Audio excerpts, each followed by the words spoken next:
Polarized World, an overview of polarization in the US. For those of you who don't know me, I'm Lindsay Horn. I'm the Associate Director of Social Mission here at Bellarmine Chapel. And I would like to introduce Jillian Foster, who's going to explain what to expect from tonight and introduce our speaker. So everybody give Jillian a warm Bellarmine welcome. Thank you so much, Lindsay. Can everyone hear? Not much? Should I speak louder? Can you hear me, Andrew? Perfect. Well, I'll make sure I speak loudly for everyone who is present in the room. Hi, my name's Jillian Foster. I am Regional Director of Catholic Social Action for the Archdiocese of Cincinnati. And I want to thank you all so much for coming.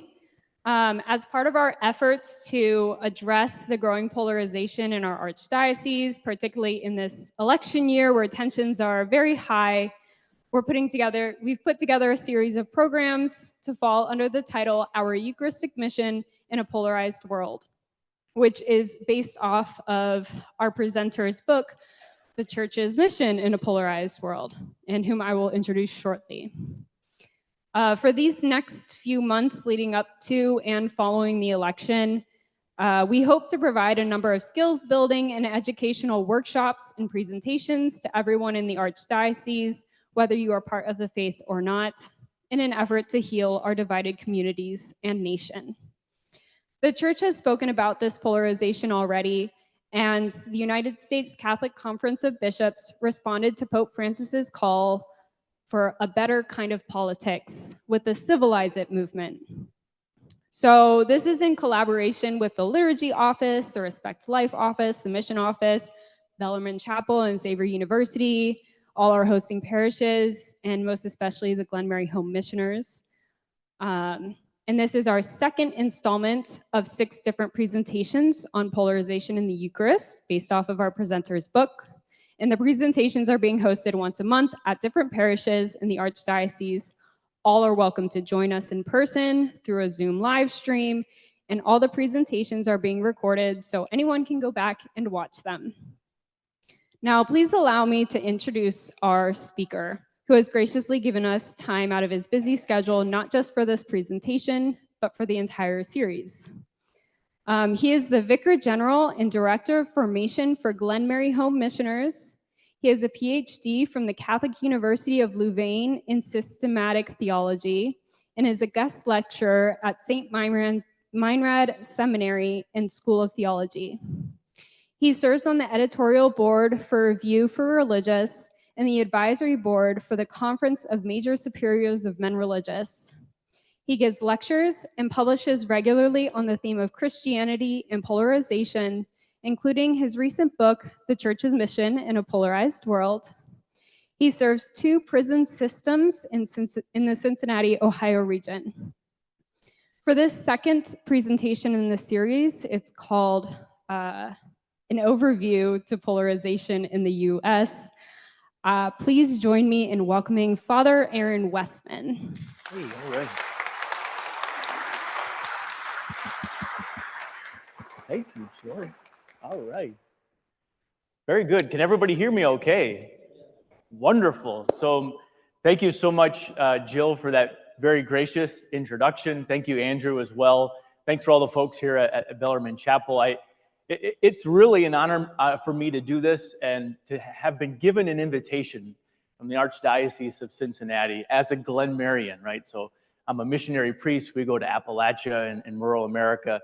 I'm stationed in the Cincinnati region because I'm serving on Glenmary's council. So my heart is kind of, in rural America. I'm living here in Cincinnati, and this has become home to me in many ways. And so now to be able to go around and be able to give back to the Archdiocese is really a special thing. And I'm so grateful also to Jill. She says, I'm giving my time, but they're paying me millions of dollars to do this, which just makes it very easy for me. So it's not a problem. I love that money as a Glenmarian. So this is the second talk in a series of 6 talks. And I just want to say at the outset, thanks for coming. So I'm actually amazed. Sometimes I put these talks and I wonder if anybody's going to show up. So I'm just so glad that you all are here. So it says to me that you take this moment in our country's history, this moment in our church's history very seriously. It means that you recognize that, these are somewhat precarious times. And my sense is probably as a people of faith, you too are looking for answers. I'm looking for answers too, and I'm interested in exploring just what can we do as Christians, what can we do as Catholics, what can we do as people of goodwill to overcome some of the challenges we are facing because of the polarized culture that we're living in. Now, the talk this evening, I'm going to get into how this fits into the whole series, but the talk this evening is going to be the most technical, of all of the talks. And so when I was talking with Jill and Andrew, they said, Bellarmine Chapel would be the best place to do this because this is where all the smart people gather, So I'm relying on you guys to be the smart people this evening, And I do look forward to it. It is the most technical of talks. I'm going to try to help us out with a lot of images, a lot of pictures. So hopefully you can kind of see this. I know it's not the largest screen ever, so there's a few more seats for those folks who want to be non-Catholic and sit in the front. If you want to come up here, if you want to see better, the invitation is open. And I look forward to our time to have some discussion towards the end, maybe a little dialogue, some questions. So think about, what are some points that are kind of landing with you? Maybe what are some things that are challenging, maybe not sitting right, that you want clarification on, and anything else that you would like to ask me as we go forward. So I'd like us to begin with this prayer, and I used this in the previous talk, and I think I'll carry this prayer through. It's okay if you can't see all the words. I'll pray it with us together. And as I've been giving these talks throughout the United States and reflecting on this particular moment, reflecting on Jesus, the faith, the gift that we've been given, I keep coming back to this prayer because I think it contains a spirituality that can be very helpful for us in this moment. And so I'm going to invite everybody to say the line which is in bold, and that line, if you can't read, is just help us to be one. So we'll say that together. Help us to be one. So we pray in the name of the Father and of the Son and of the Holy Spirit. Amen. Lord Jesus, in your life, you crossed over to the outcast, and we say, help us to be one. In your teaching, you commanded us to love our enemy. Help us to be one. Before your supper, you washed the feet of those who would deny you. Help us to be one. Before your sacrifice, you prayed for unity. Help us to be one. On the cross, you brought together what had been lost. Help us to be one. In your death, you touched those in darkness. Help us to be one. After your resurrection, you returned to those who had abandoned you. Help us to be one. In pouring out your Spirit, you made the church the sacrament of unity. Help us to be one. In the name of the Father, and of the Son, and of the Holy Spirit. Amen.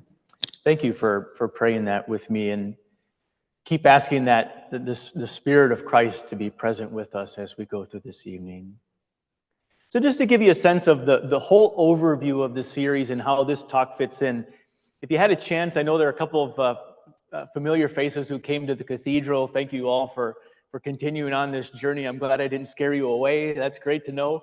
So for those who heard the talk at the cathedral a month ago, that talk was really kind of setting up what are the big questions around polarization. And I always think that getting the questions right in the beginning is helpful to kind of trying to understand the subject and then helping us to move forward. So we really wrestled with a lot of questions. I shared more my personal story, how I too have been affected by polarization. So again, I'm not here with all the answers. I have probably more issues than you guys do. So I feel these things deep inside. I'm wrestling with them. I'm trying to be a leader that doesn't contribute to polarization, but rather one that deepens unity within the church. So we looked at kind of the overview and some of the questions in that first talk. So this talk now is going to really look at the contours and causes of polarization. So I'm going to try my best to use some of the, I would say, the most significant research in sociology, in social psychology, in political science, and philosophy, and in some theology and history, to try to look at a few of the contours. There are many, but a few of the contours that are causing the polarization we're experiencing, so as to kind of give us an insight of then, okay, what are we going to be able to do? I find this to be super interesting. When I was writing the book and doing this research, this to me was the most helpful, because I began to realize, man, there's a lot of stuff happening out there in the broader culture that is affecting me sometimes in ways that I don't even know it. Now, that doesn't, lessen my own culpability or responsibility, but at least it was like, okay, so this is why I'm feeling this way, and this is why it's so difficult right now. This is why we are facing these challenges. So I'm going to try to take the best of that research and present that here as much as I can within the next hour. So going forward in the series, the next 3 talks are going to look at 3 of the main themes around the theology of the Eucharist. So there's this whole idea of presence. We're going to talk what it means to kind of live Eucharistic presence in a polarized world. That talk's going to be at St. Michael's in Sharonville in July on the 24th.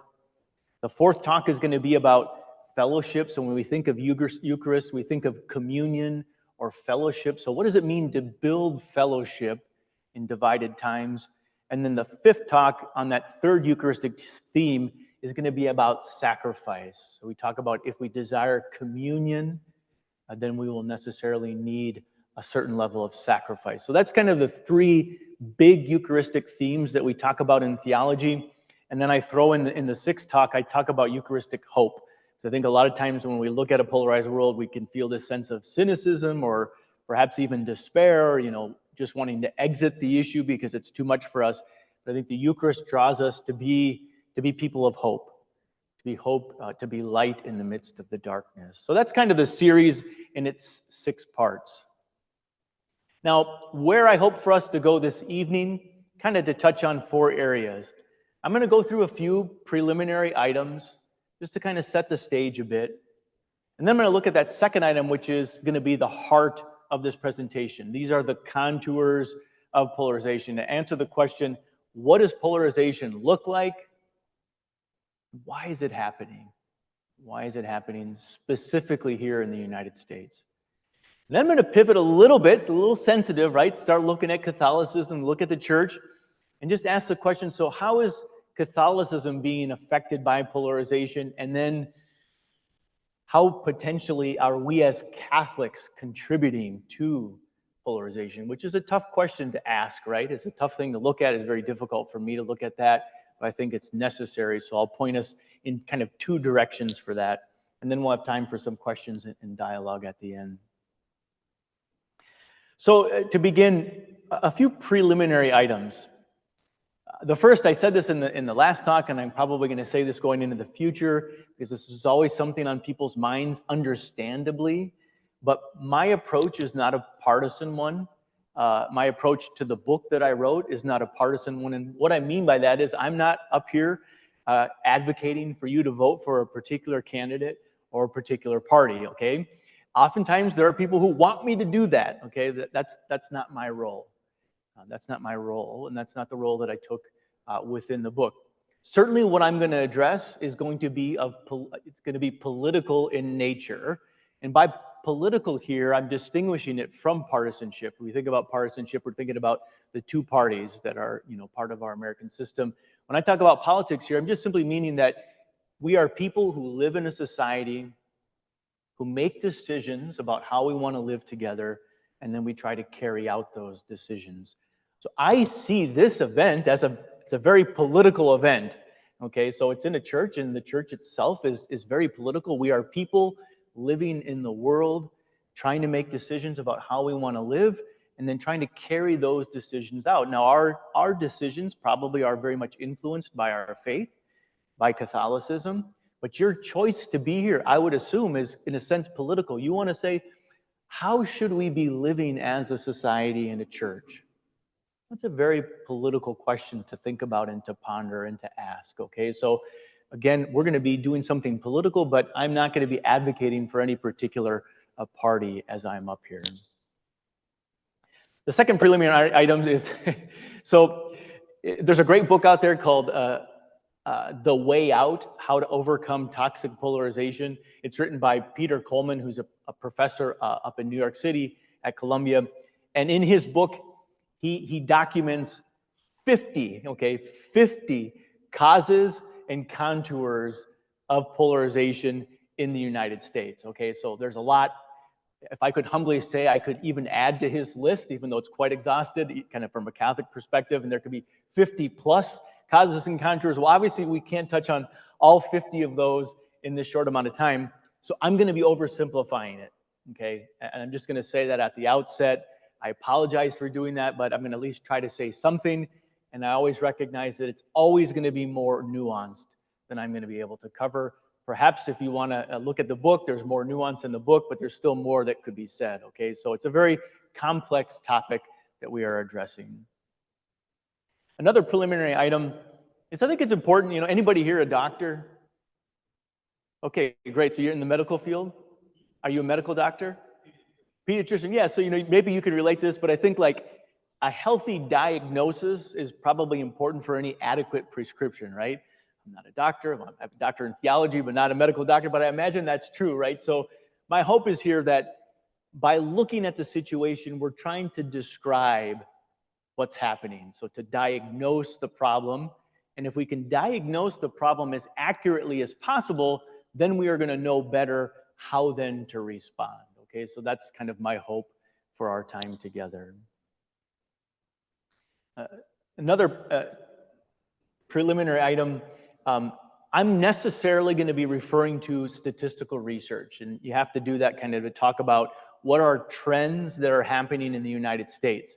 And by doing that, I'm going to have to make some generalizations, okay? I just want to say at the outset, they're generalizations and they're nothing but that, okay? There's always going to be exceptions to generalizations. There's always going to be anomalies, and I think it's just important to point that out. So I'm going to make generalizations to try to say something meaningful about what's going on in the U.S., but each of us wants to be treated as individuals, okay? So I'm not trying to do away with anybody's individuality, but I'm just trying to say something meaningful in the amount of time that I have in this evening. And then the final preliminary item, a great question emerged in the last talk in the cathedral, and the question is basically, is our age really different than any other age in the history of humanity since the fall? And the question, the way I would answer that is to say, well, yes and no, right? So there's been division going all the way back to the beginning, right? There's been polarization going all the way back to the beginning. We know the early church struggled with division. When Paul wrote his letters, he was constantly appealing to the communities, please, please be united, right? And they were divided over some of the same things that we're still struggling with today, right? So the liturgy, and how do you reach out to the poor, and how do you not have divides from class and race and gender and such. So Paul dealt with division. We're dealing with division. I want to argue, though, that our particular challenge of polarization in 2024 is a unique moment in some ways for us in the United States. Okay, so and I'll try my best to highlight some of the ways that our moment is unique, which makes the time that we're living in pretty precarious. I think we feel it. I mean, I think I see it in my own self. I see it sometimes in my extended family, and we see it probably in our own families and in our parishes and so on. So our moment is unique, and during this talk, I'm going to kind of try to show and highlight why 2024 is a unique moment for us in the U.S. and uniquely challenging for us as a church. Okay, so those are the preliminary items. What I want to do now is move right into these causes and contours of polarization. So again, trying to answer the question, what does polarization look like and why is it happening?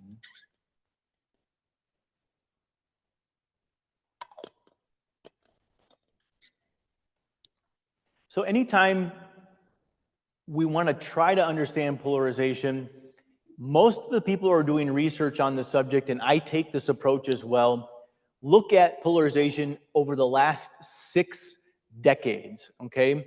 So what they're doing is they're saying, we're trying to follow sociological and historical trends over 6 decades to try to get an overall view of what is happening.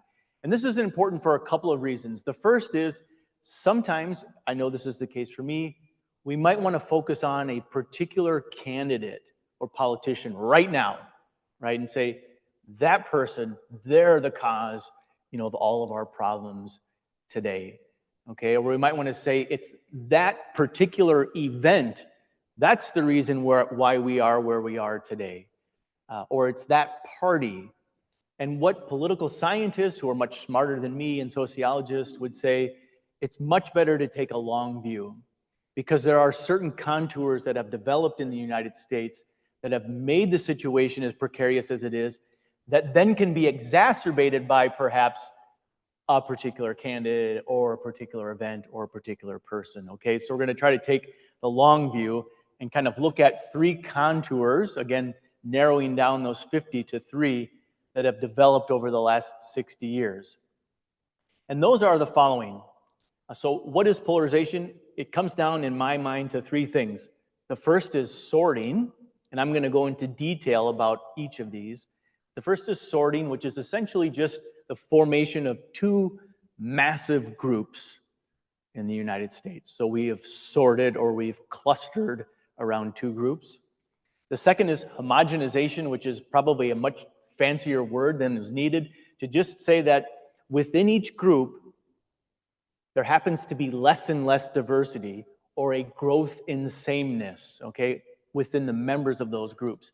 People in each group are starting to think the same and act the same, and oftentimes are actually looking the same, and that is becoming more distinct between these 2 groups. So it's as if the groups are kind of moving away from each other philosophically or ideologically or politically. So that's homogenization, or growth in sameness.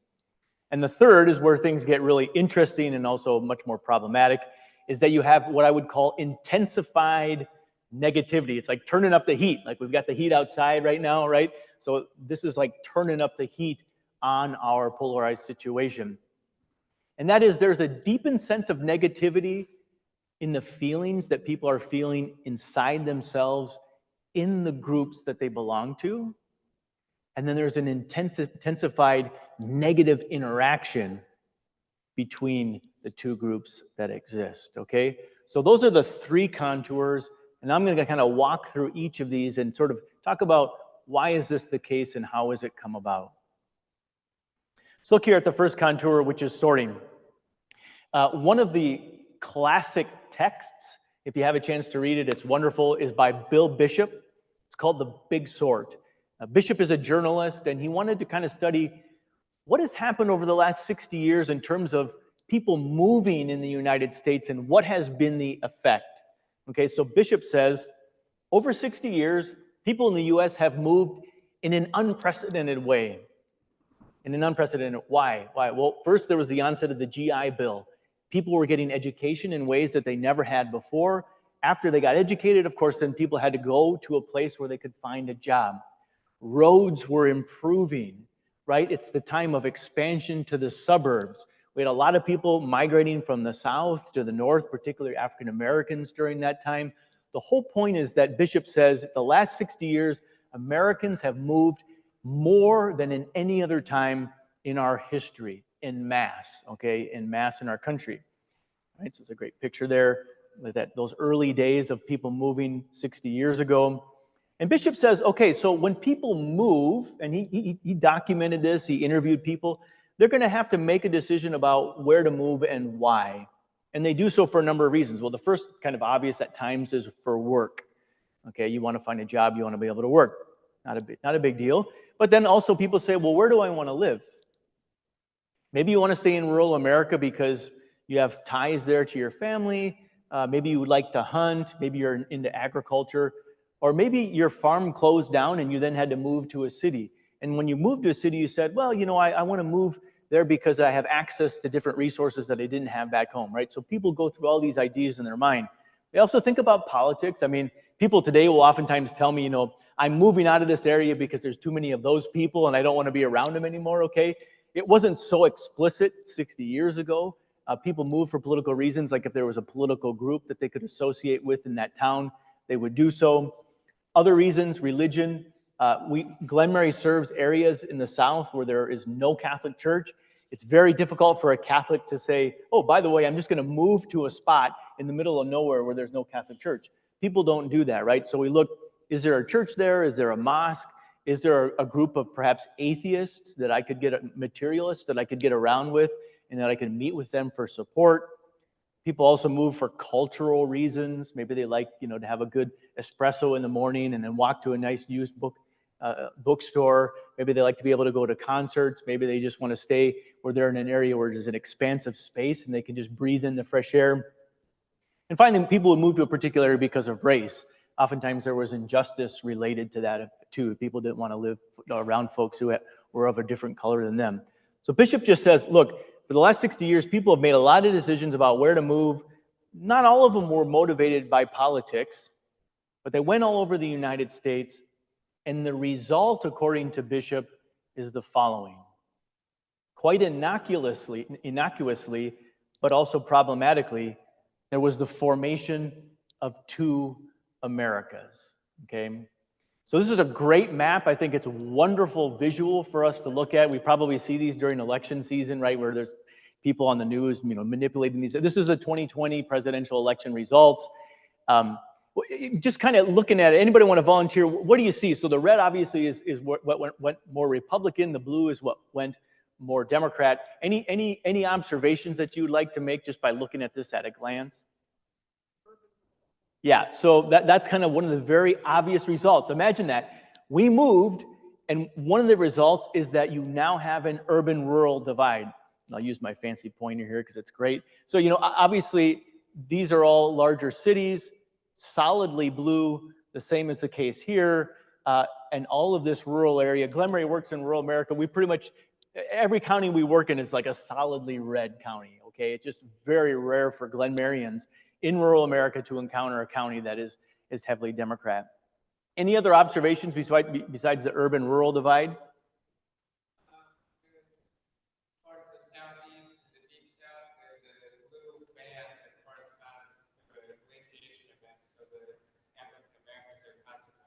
Yeah, that's a good point. So that is a band where there are a lot of concentration of African Americans. You have very good eyes, by the way.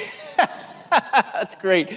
The only other observation I would make before kind of going into the nuances of these two groups is that there really is a coastal and then interior divide. Okay, so the two big ones are the coast and the interior, and then the urban-rural divide. It's two massive groups, and it's not just that these two groups are different geographically and politically, but they are different for all of these other reasons. Again, this is based on statistical generalizations. So there are always going to be anomalies, okay? So I'll slide to the side here. But Blue America just happens to be, statistically speaking, far more, along with being progressive or Democrat, far more racially diverse. So it's many more people of color than Red America. It happens to be far more secular. More people would, again, self-identify as secular. So kind of a nun or a non-believer. Or just not belonging to any religion. It's far more white collar. The people from this area of the United States, on average, are going to have far more education, okay? Many more people have gone to college and also gotten advanced degrees, therefore having white collar jobs. Culturally, these two groups are different. So out of all things you could consider, like those from Blue America, again, on average, would be far more likely to watch the NBA in comparison to those from Red America. The outlook for people in Blue America tends to be what we would call global. So there's a lot more of a focus on the international scene. Oftentimes, just to, not necessarily looking on maybe the local scene. These are areas of the U.S. that are far more prosperous economically, which we can imagine could create some tensions between the two groups because the folks there are doing a lot better economically. They do these different psychological tests, People from this group are psychologically more different. This isn't a qualitative comment. It's just a statement. Like, people from this part of America prefer change and variety, diversity. And folks here now, this is a new statistic that what I've been adding this now within the last year, is this group is becoming far more female. Okay, far more female. On the other hand, red America, rural heartland America tends to be more conservative Republican. I'll just pop over here so people can see. It is a predominantly white subgroup. Predominantly white doesn't mean there's not diversity, but again, these are just generalizations. It's heavily Christian, but generally speaking, very evangelical. Okay, very evangelically aligned. Tend to be far more blue-collar jobs. A lot of it still has to do with agriculture and agricultural working, again, within the interior of the United States. By far, way more than they would watch the NBA. Folks in this part of the United States, culturally speaking, would be much more interested in NASCAR.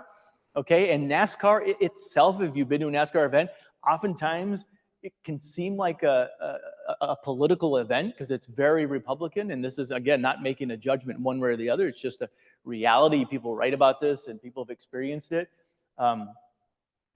The folks in this group tend to think more locally, tend to be much more tied to the land, whereas this group is just far more mobile, right? So you're mobile, you're going to be less likely tied to the place where your parents lived and then their parents lived and their parents lived. There's much more of a local idea or focus. These areas of the United States are just poorer. Again, this is just statistically speaking. There are less economic opportunities. Glenmary has seen in the places where we serve in rural America, I mean, jobs just leave. The next thing that's left are hospitals. You have to drive an hour if you want to get any type of medical care that is decent. Okay, we say go to the local place to stop the bleeding, but then drive on to the next place to get the care you need. Okay, so even the hospital systems are leaving rural America in many ways. Folks in this area would psychologically prefer order rather than change. And this tends to be a more of a male group today. So again, that's kind of a new thing that is emerging today. So it's the formation of two Americas around some significant aspects of who we are as people. Now, if you say, well, is this really different? Hasn't it always been the case? This is where I'm going to try to highlight something has definitely changed, okay? So we call landslide counties as a county where a candidate will win by at least 20 percentage points. So they win there by a landslide, okay? Back in the 1990s, this is a map of the U.S. of 1992. Each of these counties is where either the Republican presidential candidate or the Democratic presidential candidate won by a landslide. At that time, only about 38% of the American population lived in a landslide county. The map of 2020 looks like this, okay? That is a remarkable change, okay? So that means that today around 60 to 58%, based on which year you're looking at, 60% of the American people live in a county where they're almost never going to run into somebody who has a different political view than them. That's a remarkable thing, and that is a massive change that has taken place in the short span of 30 to 40 years. Okay, so for this first contour, just to give a little bit of a summary.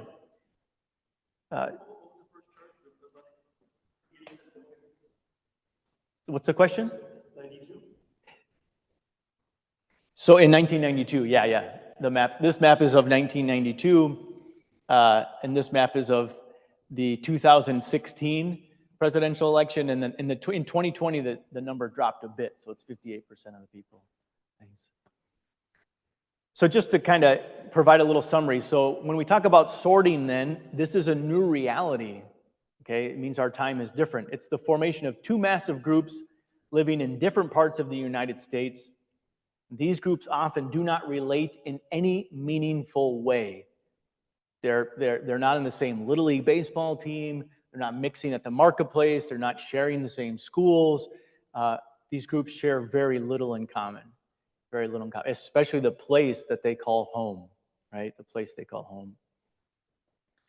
So the second contour now is homogenization, all right? And I'm going to couple this now with this whole idea of sorting. But homogenization is that over 60 years, members in each of these two groups have become increasingly similar within that group and increasingly distinct from the other groups. So the first is that we've sorted into groups, and now the groups are moving further apart, okay? So some causes, there are a lot of causes to this contour, and I'm just going to highlight a couple of them. So the first is that anybody here who's studied group psychology, and I talk about this quite a bit in my book, I think it's super interesting, but anytime we form ourselves into groups, if there is not a significant minority of people who want to think a particular way or do a particular thing, they oftentimes will just mimic the group in order to fit in, okay? So we as human beings fear ostracization. We don't want to be pushed to the outside. So groupthink is a real thing. So as a group is saying we should be thinking this way and acting this way and doing this way, it's very hard for us as human beings to be individuals and to push against what is the majority in the group and how that majority is thinking. So group dynamics tend toward homogeneity. The second is that over the last 50 to 60 years, each of the political parties has made a, let's say, intentional decision to promote homogeneity within the parties. So why is that the case? Well, 50 years ago, it was far more likely the case for a person to go to the polls and do what we call split ticket voting. Meaning on a national level, you might vote for Republican, and local, you might vote for a couple of Democrats and a couple of Republicans, but you were all over the board, and that was far more common 50 or 60 years ago. Well, party leaders said, that's no good. So party leaders said, we need to push for more polarization, okay? So this was actually a decision by party leaders, and they said, we need litmus tests for our candidates, and we want to make cues to you as voters to say to you, this is the party that you belong to, and when you go to the polls, we want you to cast the entire ballot for the red party or the entire ballot for the blue party, right? So they wanted to make it easier for us. They thought that was a way of strengthening the parties.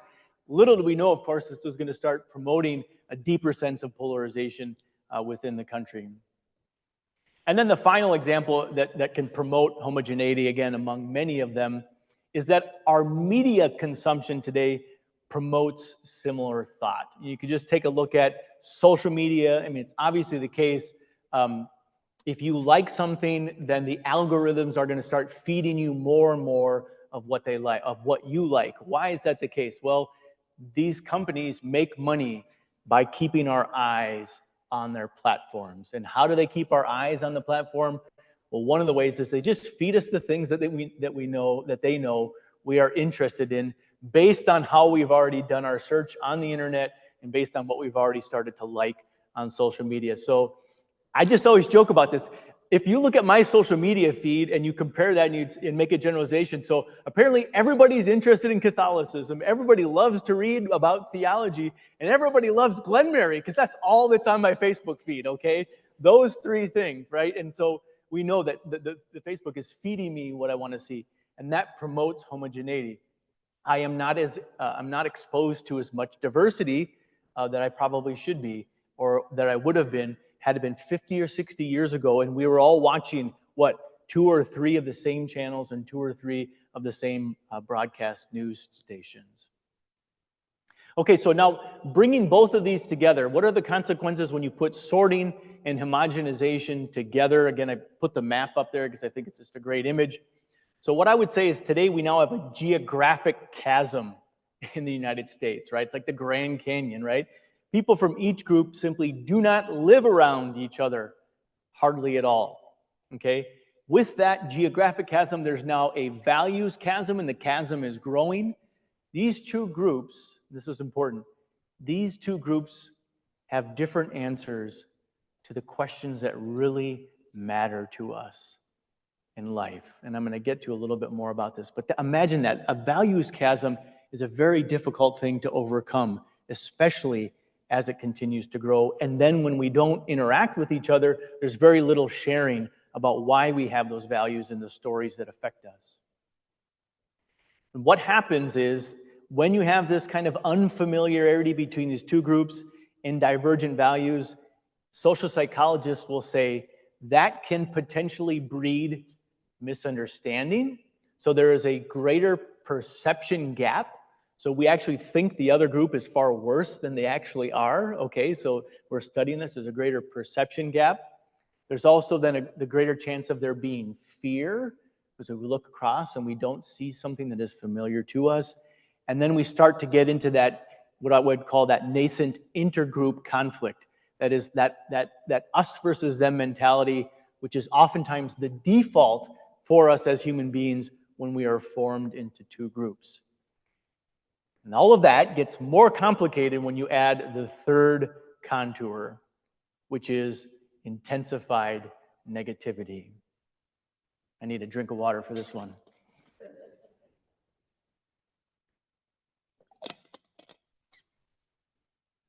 So, intensified negativity. What is this third contour? This is where things get really problematic. And this is where I would say it gets dangerous for us as a country, as a church, as families. So, over 60 years, there has been, and this has been documented, growth in fear and negativity within these political, cultural, right? Because it's not just politics, it's geography, it's culture, within these groups. So people in these groups are feeling more fear, they're feeling more negative feelings, and there is a growth in negative interactions between these two groups, okay? There are a lot of causes for this, and I'm just going to name a couple of them. The first is, and I write about this a lot in my book, our age is an age of uncertainty. It's an age of uncertainty. That might seem somewhat paradoxical, but part of what it is that right now we're sort of asking the question as a country, what is the role of the United States in the world? And it's not obvious anymore today, okay? It's not obvious what the United States' role is. That creates uncertainty. The United States is turning far more brown or much more dominated by people of color. That can create anxiety in people because that's a massive change. Christianity, for the first time in decades, since the inception of the country, is shrinking. That creates a deeper sense of anxiety within people. That's a sense of uncertainty. When you poll young people, you ask them, what is the dominant feeling that you're feeling? Young people from the ages of 18 to 24 will say, it's uncertain. It's uncertain. So all across the board, we're living in an uncertain age, and that creates a deepened sense of fear and anxiety within folks that can get heightened because of the challenges that we are facing. When we are feeling uncertain, we will be much more likely to hold on to the groups that we are a part of, and we will be less likely to mix with people who seem to be different, because this takes a lot of courage, right? This takes a lot of courage to do that. If I'm already feeling uncertain, I'm going to stay here with my group because this is what is safe, and I'm not going to cross over and interact with the other. Another cause of this intensified negativity, we know this to be the case, right? And somebody corrected me on this a long time ago. I used to say politicians and media outlets stimulate negativity, right? They said, well, there's some good people out there. I said, okay, probably, right? So some politicians, right, and some media outlets are stimulating negativity. I mean, there's been a lot of research in political science on this. If you want to get people riled up to give money, to knock on doors, to put up yard signs, to talk about a candidate, you have to create an enemy, right? That is going to ruin everything. And the more you create the other person to be an enemy, for those who are generally involved, they're going to get super excited. And they're going to really go out and work on your behalf. They're going to give more money. And politicians have learned that to be the case. That's why it's so hard to watch television. I don't know if anybody watches TV anymore. I don't. But like if you watch TV, there's just ad after ad, and it's so negative. I mean, they know it to be the case. But that has effect on the overall culture. And then finally, what has happened today is what is called the emergence of political cultural mega identities. And I want to look at this theme of mega identities. This comes to us from the work of Liliana Mason. Liliana Mason is a political scientist. She wrote a book called Uncivil Agreement. And I'm going to have to kind of paint over some of the nuance here. But basically, Liliana Mason says, so think of our identities. Identity is the way we answer the question, who am I? Okay, so identities are really important. Like they go to the very heart. Like I am a priest. That touches to the very heart of who I am. Like I'm a Glenmarian. Well, that's my family, right? I am a Wessman. Well, that speaks of all of my family. So identity is extremely, extremely important. It's more than just ideas, but it is who we are deep inside. Okay, so that's the first point of why this is so key. So Mason says 50 years ago, our identity might look like this image that I'm putting forth. Okay, so our identity is made up of various identities, right? So we have our partisan identity, our religious identity, the values we hold, where we come from, which forms who we are, so geography, and also race. The whole point with this diagram is this. 50 years ago, each of these shapes did not line up exactly on top of each other. For instance, you could have been from rural America 50 years ago, and you could have been a Democrat or you could have been a Republican. It's just those identities did not coincide with the geography of rural America. Okay, you could have been an evangelical Christian and you could have been a Republican or a Democrat, whereas today that is quite different and very, very uncommon. Mason says today, and this is kind of my image to highlight this, our identities oftentimes look like this. Okay, so our partisan identity is like this rod that runs through all of the other identities in our lives. So all of these identities have been subsumed into partisanship, okay? Now, why this is important, first of all, the identities that are part of one party are not shared in the other party, which is part of what I touched upon earlier, but also, and this is key, the partisan identity one belongs to has the ability to activate and influence all of these other areas. From a Catholic perspective, we could say that the party serves as a kind of magisterium, okay? And it has an undue influence on, or exaggerated influence on, many areas of people's lives. And party leaders oftentimes are kind of like the bishops, right, in terms of their magisterial influence. So there's a great effect that this can have in all of our lives. So I have two images here, again, to highlight this point that Liliana Mason is talking about, which I think will get at why this is so important. So this could be considered a mega identity on the right, okay? Again, there's no judgment about this. This is just about an image that captures what it is to be part of that mega group, or that mega, not mega group, but mega group, okay? So the mega identity on the right. So this person says, who am I? I am, okay, I'm a conservative Republican. And you can see that with the sign. I'm a gun owner. You can imagine that there's a gun across the back. I come from rural Minnesota. Guns were just very much a part of our lives for hunting when I was growing up. I'm an independent libertarian. You can see here the "don't tread on me" snake, right? So kind of leave me alone, right? I'm a family man with kids, a little bit larger vehicle to take the family around. This group is far more likely to have children and have more children compared to the other identity, which I'll hold up. I am rural. You know, you need a big truck in rural America.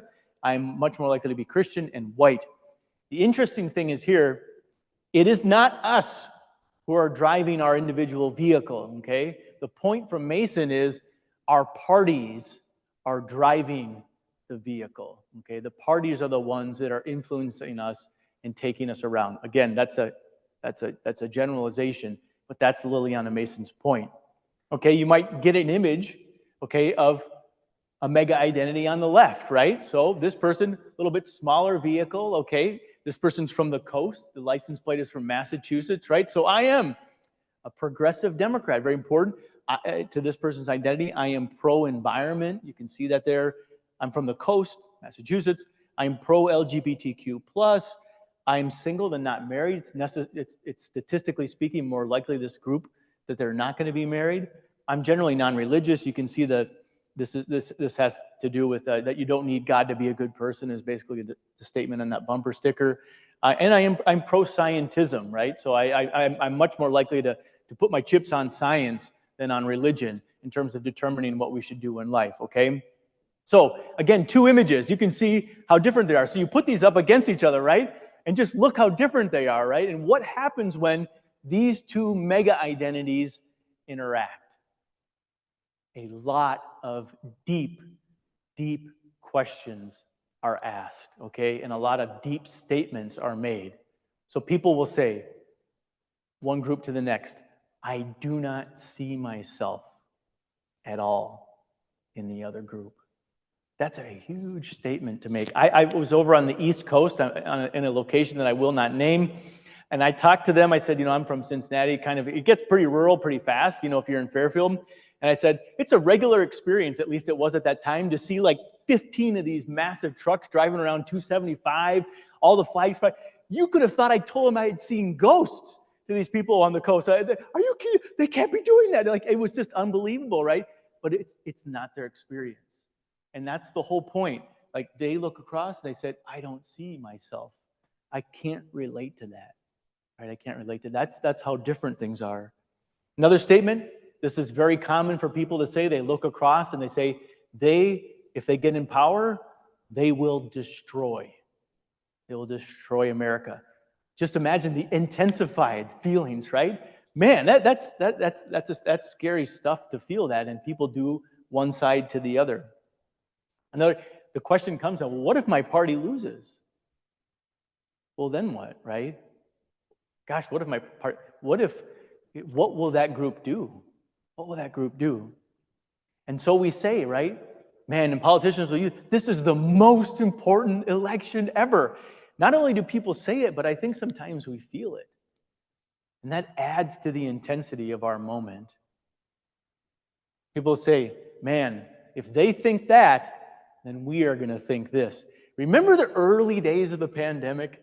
I don't know if you remember that. It was just crazy for me. I was leading my communities at that time. So in the early days of the pandemic, there were like 2 days where the country was kind of united, right?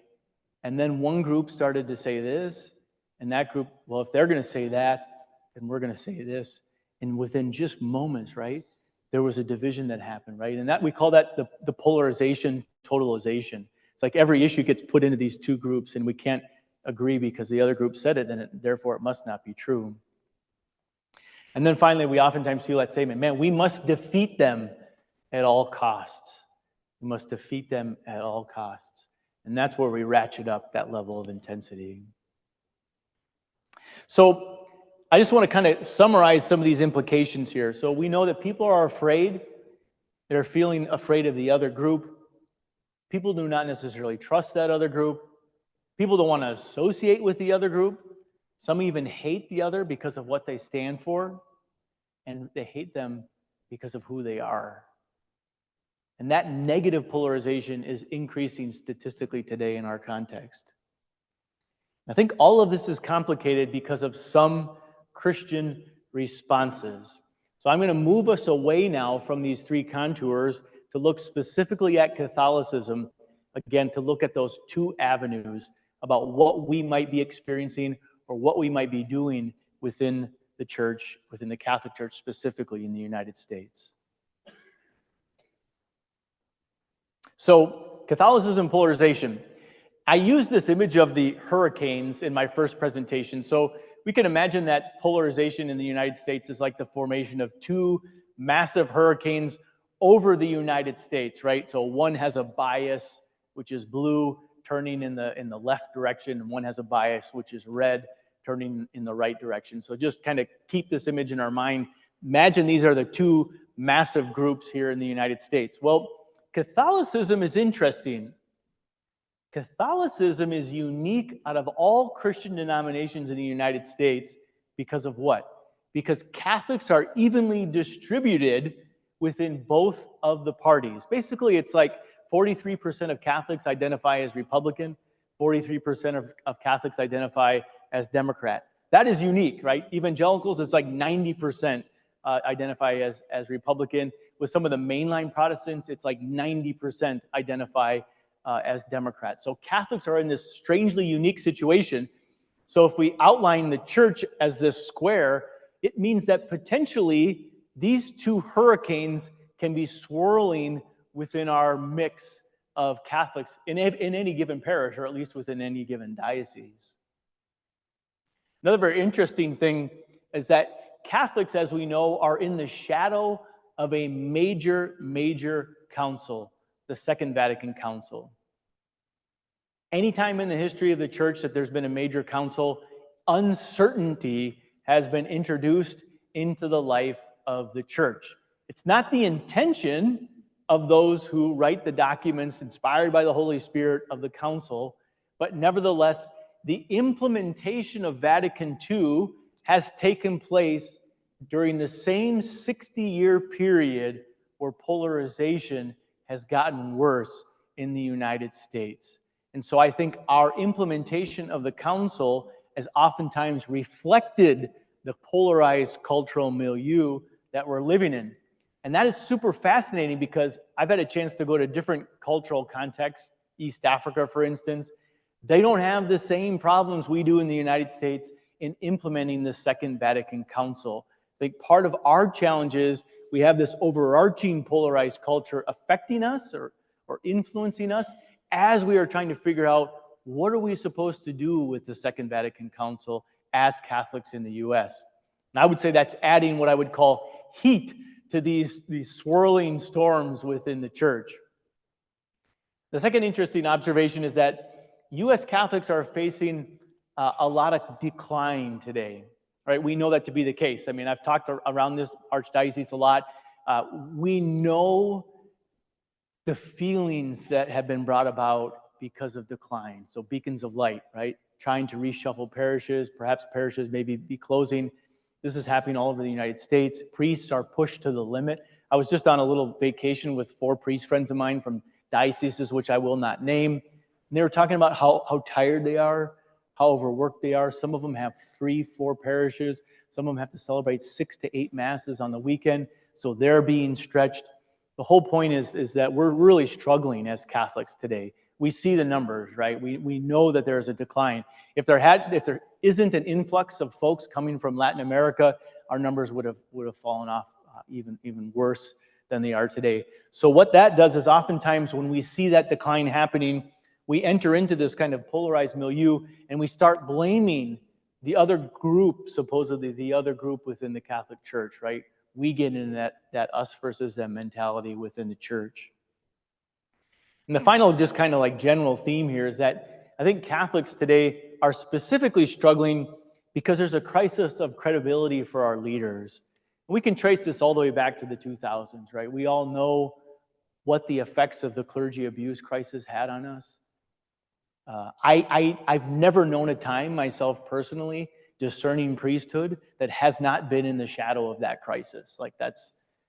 I remember I first started telling people I was thinking about being a priest, and one of the first comments that I had, I was at a party in college, and somebody who I didn't know said to me, "You want to be a priest? So what do you like abusing kids?" Like that was the first comment I had from a very early age, right? And that's been the case. We've been struggling with that as a church. So priests don't trust their bishops. There's a study, it's like 24% of priests actually feel like they can trust their bishops. Oftentimes there's a lack of trust with clergy from the folks who are in the pews.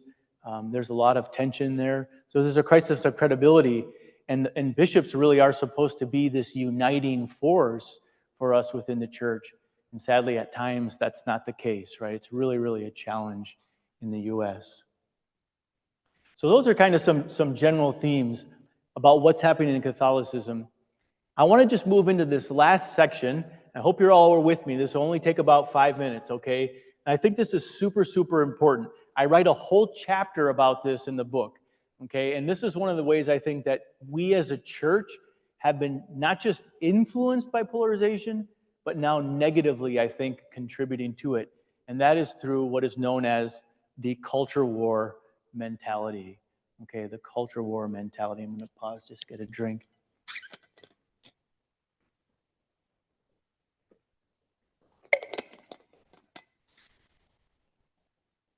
So I'm not speaking here now about actual war, okay? So I want to just be clear about that and put that aside. So I'm not dealing with just war theory or anything like that. What I am talking about now is the utilization of war as a metaphor or an image to inform our political activity, which then ultimately seeps into the church and we begin to utilize this metaphor as a way of understanding discipleship. Okay, that might seem crazy, but it's happening all over the place. Okay, so I just want to kind of walk us through what this looks like. So what is that again? It's a really recent development in the United States, really tracing back to the 80s. Again, so talking about why is our age new? This culture war mentality began to emerge in the 80s, specifically being utilized by the Republican Party and then being adopted by the Democrats. So both groups are culpable here in this regard, although it emerged within the Republican Party back in the 80s. So its roots are there, particularly with a man here named, obviously, this is Newt Gingrich. He specifically took on this mentality. He said this is supposed to inform how we're going to go about doing politics. Okay, so I'll just give you one example of him. So in the 1980s, Gingrich says, "I think you're going to see a much tougher and a much more militant Republican Party." There's a lot of research written about how Gingrich went about doing that within the Republican Party. These are books written from both sides of the political aisle. Okay, Patrick Buchanan, himself a Catholic, he says in the 1990s, now notice what happens. Gingrich is mostly focused on politics. Buchanan does something interesting here, and he begins to take this war metaphor and he starts to utilize religious language and connotation in reference to the war metaphor. So it's kind of insidious if you think about it. So he says, there is a religious war going on in this country. It is a cultural war for the soul of America. The stakes couldn't be higher. That's eschatological, theological language that Buchanan is using here, infused with Christianity. He says this war, what was once political but now cultural and religious, this war is as critical to the kind of nation we shall be as the Cold War itself. So, if you're in the Republican Party and you're saying that group over there, we're involved in a Cold War with them, what are we saying? It means that they're like communists, and we should think about potentially destroying them with a nuclear weapon, and that they might do the same thing for us. So that imagery is super, super intense with violence within the political and religious sphere. So, other roots in the Republican Party, David French, who's pictured here. French is one of the most interesting people. I write extensively about him in the book, partly because he goes through this conversion of sorts. So he doubles down on the war metaphor, okay? Right now he's writing for the New York Times as a conservative columnist, so he's kind of had a meandering path. But he says in the 2000s, here's French, I believe the two greatest threats to America are university leftism at home and jihadism abroad. And I feel called to fight both. So what he's doing there, remember back in the 2000s, right after 9/11, remember the fear we all felt, right? He's taking and equating people on the left with none other than terrorists who took down the towers. French, after he actually went to fight in the war in Iraq, he was a JAG officer there, he came back to the United States and he said, what I said in the early 2000s was wrong. It's like, I might disagree with somebody on the left, but they're not terrorists. And I am not at war with them as I was at war when I was actually in Iraq fighting. So he took back these statements, recognizing how dangerous they were. And then again, just a little later in the 2020s, Sohrab Ahmari, who was a recent convert to Catholicism, he's writing for a prominent Catholic journal. Ahmari says, there is a crisis facing religious conservatives. The only option is to fight the culture war with the aim of defeating the enemy and enjoying the spoils of a public square reordered to the common good and ultimately the highest good. And here's the key point.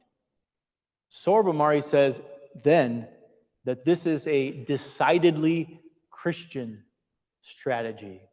So he's no longer kind of hiding the idea that this was kind of political, maybe it was sort of quasi-religious, but now he's saying, no, this is how Christians are to be acting. This is the metaphor we need to use today. Okay, I focus on the Republicans here because its roots are in the Republican Party. but also the left has contributed as well. And this is one of many examples. This is Wajahat Ali, who writes for the Daily Beast. He says, again, listen to the violent imagery. Democrats need to bring brass knuckles to the knife fight with conservatives and take out Republican knees in order to fully engage in the culture war. So he's not partially in on this thing. He's all in on the war mentality. So why is this so problematic for Christianity? Okay, why are we contributing to the problem? Well, part of it I think seems obvious, right? But I just want to say, when we use this metaphor, the other, the political other, the racial other, the geographic other, the cultural other, the other can be seen as an enemy or terrorist rather than simply a human being who is in need of grace. In need of grace. When we use this metaphor, rather than trying to unite, which is about our task as Christians, when we're at war, we want to keep our distance, right, from the enemy. Rather than evangelize, which we are called to do, we want to destroy the other, right? That language, to do so at all costs. And rather than love the stranger and even love one's enemies, which Jesus invites us to do, the war imagery says we need to annihilate these people rather than love them. And some Christian leaders today think that we need to do this. They openly accept. They're not just like fooled into using the imagery, but many are saying very specifically, this is how we need to think of each other if we belong to a different group today in the United States. Okay, so that's a lot. I understand that, and I want to respect time, so it's after 8 o'clock. But just to kind of walk through, so the three contours developed over 60 years, sorting, homogenization, and intensification. And then we had the contribution as well from Christianity. So Catholics themselves are finding themselves within that storm. We're trying to deal with Vatican II. There's a crisis of credibility. And I think among other ways, we ourselves, I think at times are contributing to the challenge of polarization because of the problematic metaphors that we have been using, which have been first done in the political realm and now have been basically appropriated us by Catholics.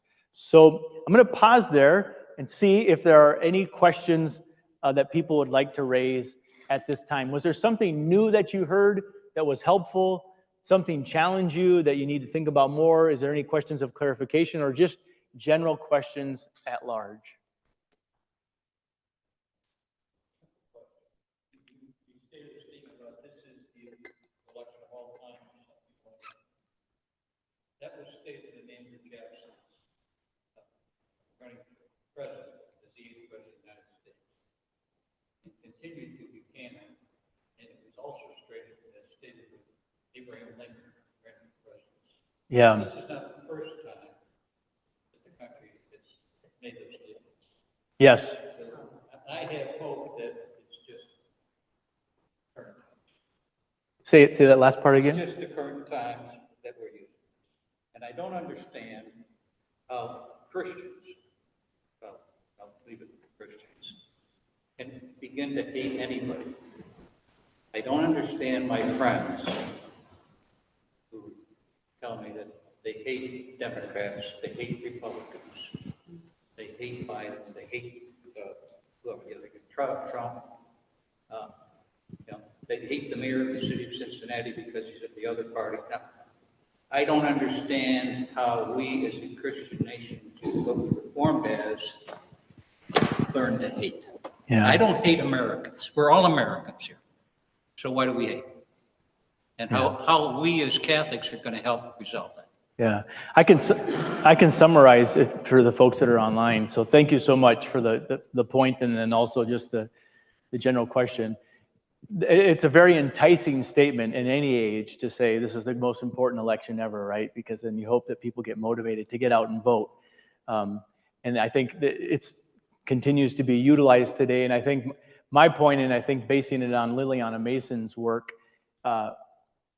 people maybe feel a heightened sense of that because the groups that exist today are so different. There's just not as much diversity within those groups as there actually used to be.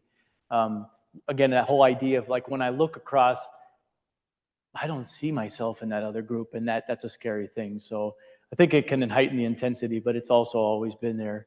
The other thing, I agree with you. I mean, of course, I wrestle with my own demons too, right? So yeah, it's hard to understand why Christians would look upon another group and say, I hate them.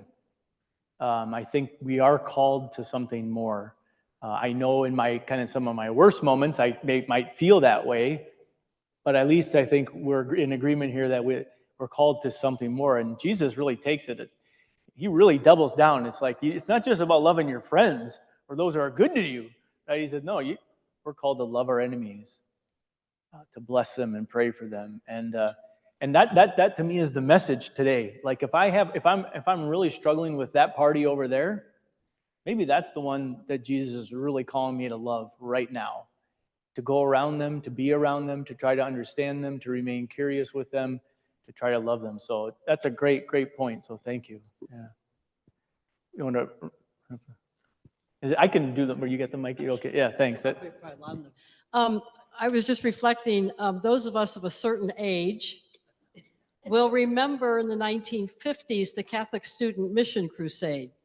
And does anybody remember that in our Catholic schools? And our theme song was extremely militant. I could sing every single word for you to this day. Yeah. And it was the cross is a sword, and we're on the battlefield.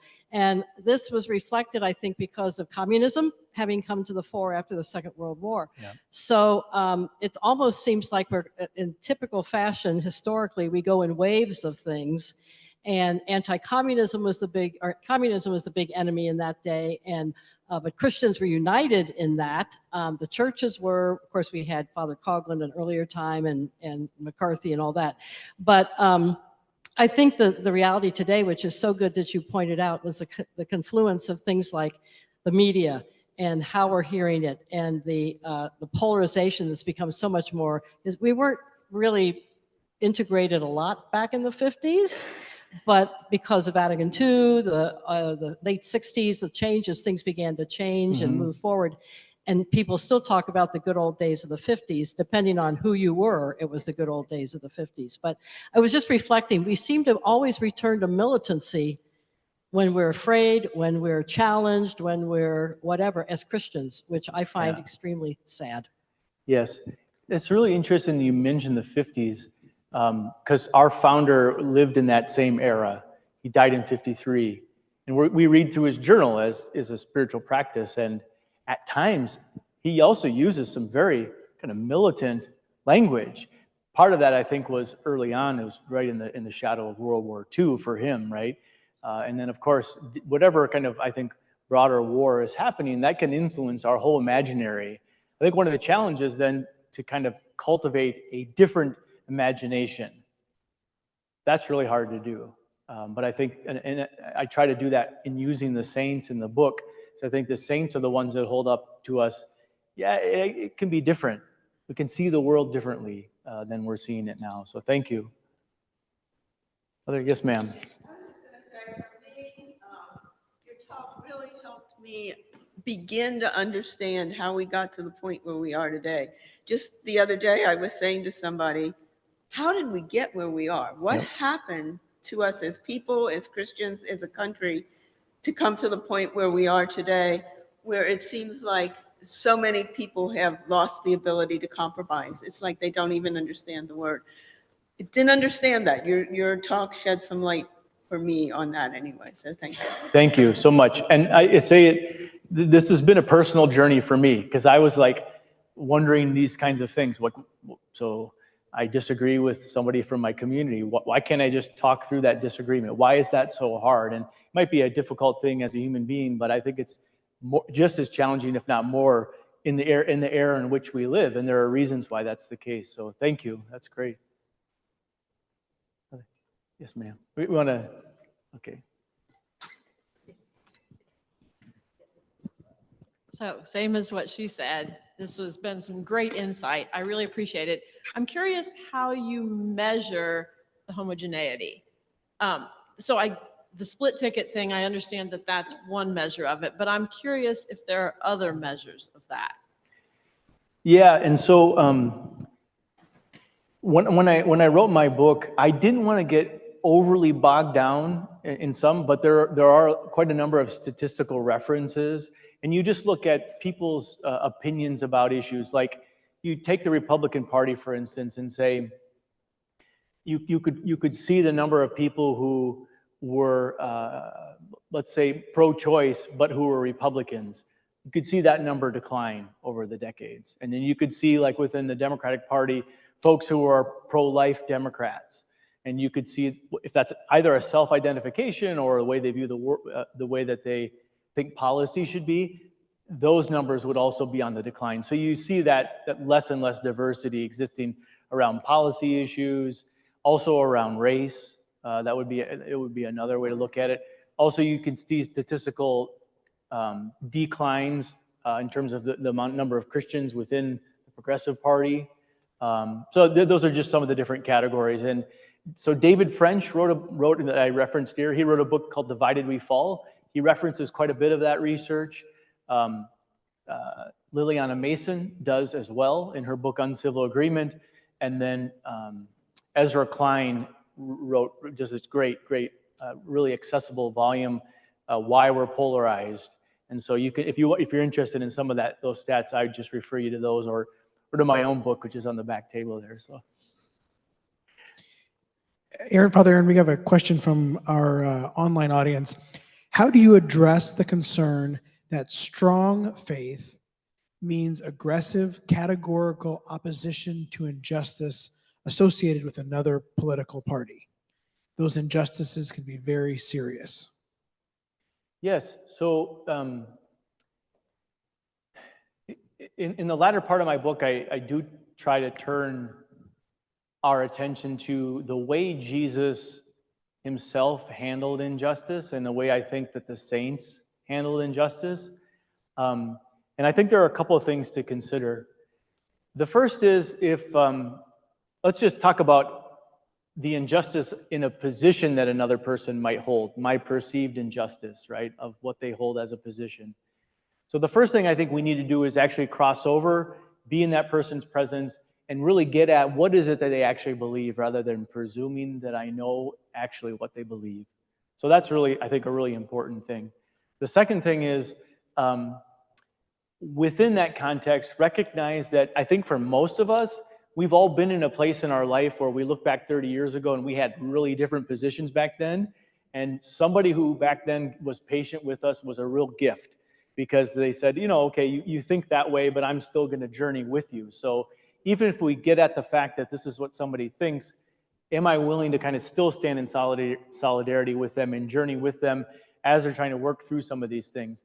The third thing is, I think without a doubt, there's a prophetic role that is part of our faith. It's okay. Jesus was very, I hear bells. It might be the end for me.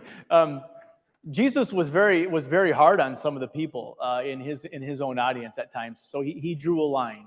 And there will be moments, and I think we have to do a very good job of discerning well when this is right? When this is the right thing for us. There'll be moments where we do have to challenge a perspective. And we can do that charitably, right? So we can say to somebody, look, I know you see the world that way. That's not where I'm at. And I really feel like I need to share with you my perspective, and I need to push back on that and do so, do so gently. So I think there is room for that. We have to be able to speak out against injustices. But I think when we speak out, then do we remain with the people? Do I see you, if I speak out against the injustice that I perceive that you maintain, and then I see you as my enemy, I'm not sure if that's a Christian perspective. But if I speak out against it, and then I still love you, and I still stand in solidarity with you, and I still move to encounter you, that to me is the kind of Christian response in the face of injustice.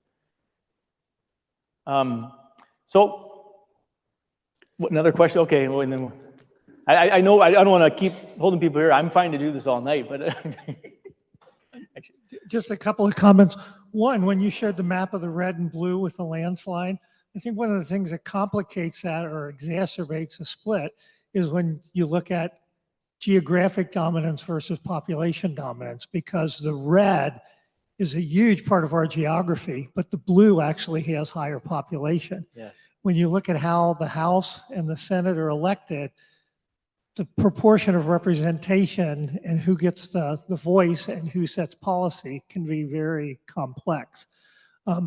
The other thing is, I wish our bishops would quit speaking militantly and quit taking sides and be feeding into the polarity until they can find consensus among themselves. They could model immensely for the church if they came to some kind of common ground and didn't hate one another and didn't make polarizing and militant comments.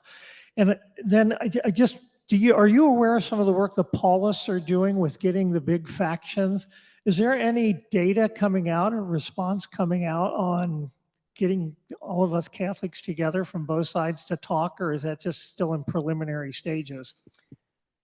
So I'll deal with the last question first. They had their first summit in all places, Las Vegas. And I was invited to go out to Vegas for the first time in my life. It won't be the last time. No, I mean, so it was great. And so this is like a preliminary getting a lay of the land. And they were really generous. They put a huge conference on. They're going to be doing more. So yeah, keep following the Paulists because they put this as a priority for themselves as a community, and they're doing great things. So that's the first point. The second point would be just to go to your first question. Yes, that actually, the fact that the minority is actually dictating the direction of the country feeds into that whole sense of anxiety that people are feeling today. Because if people feel like, how is it the case that this great geographic region where it's less people, that's the region in many ways that is pushing the country in particular directions because of the way our system is set up. So now I am not a political theorist. I don't know how to fix that. I don't know if that's good or bad, but I do know that that's what people are feeling, and many are stating that. And I don't remember your middle point, but oh yeah, just the bishops. So yes, I'll just let that comment stand. So and we could pray for them. I have no idea. It's got to be tough, but yeah, yes, leaders who can pursue unity. I just try to do that for myself. So thank you. Yeah, maybe last question, ma'am. You had, yeah, from St. Max. Thank you so much for your presentation. This is so important and needed right now. I have a question that's somewhat tangential, but I think also very related at the same time. You talked a lot about polarization, and I'm wondering how this talk about polarization also relates to polarization we see within our Catholic Church. Certainly people are much more polarized in favor of, I prefer the traditional Latin Mass versus sort of normal Sunday Mass, or I like Pope Francis, I don't like Pope Francis. How does this idea of polarization also relate to some of the polarization we're seeing in our church today? Yeah, I think they're absolutely interrelated. And so the church doesn't exist in a vacuum. So if the overall culture is polarized, then that's going to affect how we relate to each other within the church. And then we will also then, I think, contribute back to that polarized culture. And when I go around to speak to different dioceses and presbyterates, this is the major issue, right? It's that presbyterates are feeling those tensions between quote unquote traditional Catholics or more progressive Catholics. And my biggest concern and my hope for us is that we can find ways to respect legitimate diversity within the church and recognize that we are united as the body of Christ. It's okay if you have a preference in this area, and just because that person has a preference in this area, it doesn't have to make us enemies. And that's to me what's happening. That's the sad thing. That's what's happening. And so like, if there's anything that could come from the book that I wrote or from these talks, it would be that we would start thinking about this within the church and start saying, so let's work maybe on me first, and then my family, and then my parish, and then my diocese. If we can do that, I think that will affect the overall culture of this country more than anything else. So thank you. Well, thank you all very much. I want to respect everybody's time, but I appreciate you all coming out, and I wish you many blessings. So.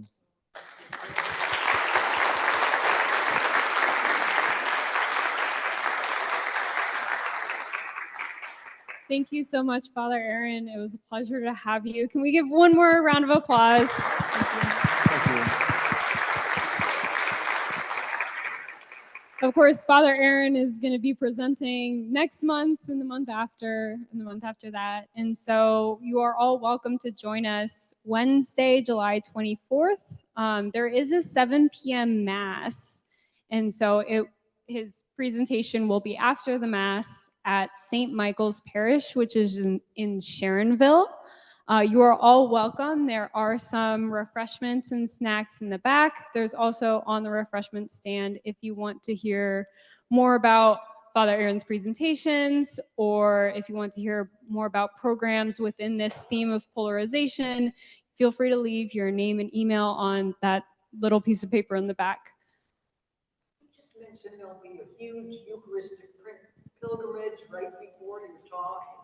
That would unite a lot of people. Coming through Cincinnati. Yes, and the Eucharistic pilgrimage is coming through Cincinnati July 1st through the 7th. On the 6th, I believe there's a big celebration in Cincinnati, and then the Eucharistic Congress is mid-July. 15th, yeah, something. Yeah, 15th to 18th or 17th. 17 to 21. 17 through 21. And I just have to give a shout out. That's Chris Phelps. She works for Glenmary in development, and she's got information on Glenmary in the back, and she's so supportive to come here to these presentations. So thank you, Chris. That's great. All right. And thank you all for coming. Thank you so much. Great. Very good.